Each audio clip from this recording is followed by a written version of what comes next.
Hello, everyone, and welcome back to Go Slow English.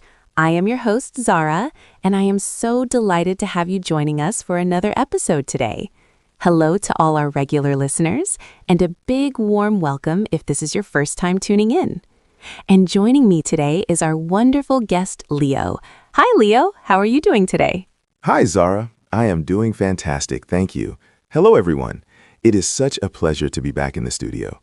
I was just telling Zara before we started recording that I finally found a really good local coffee shop that makes a perfect oat milk latte. It has been a bit of a mission, honestly. Oh, I know what you mean, Leo. Finding that perfect cup of coffee is like finding gold. I have actually been spending my mornings just watching the birds in my garden lately. Even though it's quite chilly outside, there's a little robin that comes by every single morning around 8 o'clock, and it just makes me feel so peaceful before the day starts. That sounds lovely, Zara. There is something about those small routines, isn't there? Whether it's a bird or a good cup of coffee, that really grounds you. Exactly. It's the little things that count.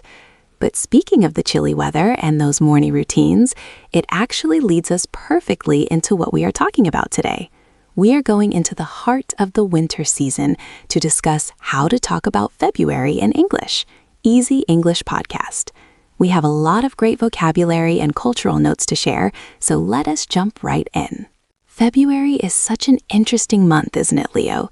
It's the shortest month of the year, but it feels like so much happens during these few weeks. First, though, we should probably talk about the name itself, because the pronunciation can be a bit of a nightmare for English learners. Oh, absolutely, Zara. Even native speakers struggle with this one sometimes. You see that first R after the B, and you want to say Feb-ru-ary. But in casual conversation, most people just say February. It's one of those words where we often drop a sound to make it easier to say quickly. That is so true. I usually tell my students that if they say February, they will sound very natural. But if they want to be very formal, they can include that first R. Now, Leo, when you think of February, what is the first holiday that comes to mind? Well, I think like most people, I immediately think of Valentine's Day on February 14th. It's such a huge cultural phenomenon now. Whether you love it or hate it, you cannot ignore the red hearts and roses everywhere you go in early February. I agree. It's a big one for vocabulary, too.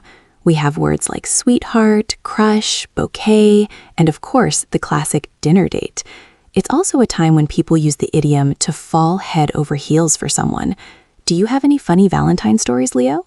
Actually, I do. A few years ago, I tried to be very romantic and cook a 5-course meal at home for my partner. I spent all day in the kitchen, but I accidentally used salt instead of sugar in the dessert. It was a chocolate mousse, and it tasted like seawater.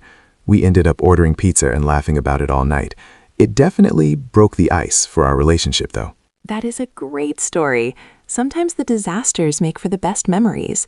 And you used a great idiom there, to break the ice, which means to do or say something to make people feel more relaxed. Now, moving away from romance, we also have a very unique day in February that only happens every 4 years. Do you know what I'm talking about? You mean Leap Day, February 29th. This is actually a fascinating topic for English learners because we call it a leap year. If you're born on that day, you are often called a leapling or a leap year baby. It's quite rare, isn't it? It is. I actually have a friend who was born on February 29th. She technically only has a real birthday every 4 years. She says that when it's not a leap year, she usually celebrates on February 28th, but she feels like she's aging 4 times slower than everyone else. It's a fun little joke she has. That's hilarious. Imagine being 40 years old but only having had 10 birthdays. It sounds like a great way to stay young. Speaking of dates and time, we should also mention Groundhog Day, which is mostly a North American tradition on February 2nd. Yes, Groundhog Day. For our listeners who might not know, there is a groundhog named Phil in Pennsylvania. Legend says that if he sees his shadow when he comes out of his burrow, there will be 6 more weeks of winter. If he doesn't see it, spring will come early. It's a very quirky tradition, but everyone loves to check the news for the result.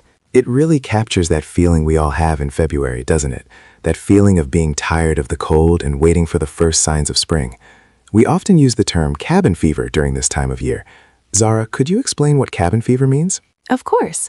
Cabin fever is a feeling of restlessness or irritability because you've been stuck indoors for too long, usually because of bad weather. In February, the days are starting to get longer, but it's still very cold and gray in many places, so people start to feel a bit trapped.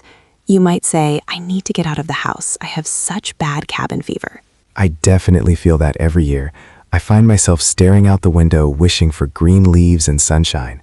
But February isn't all gloom. In many cultures, it is also the time for Carnival or Mardi Gras, which is all about bright colors, music, and parades before the start of Lent. That is a great point, Leo. The transition into spring often starts with these big celebrations.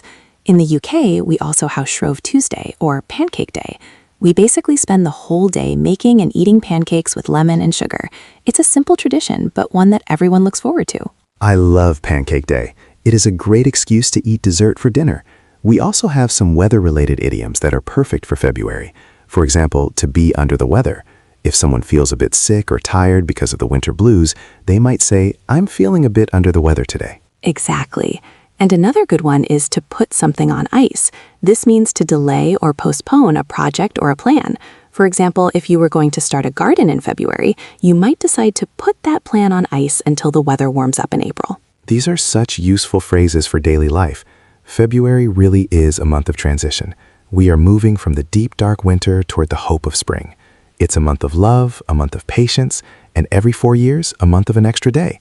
I think it's quite special, even if it's short. I couldn't agree more, Leo. It's a time for reflection and for staying cozy.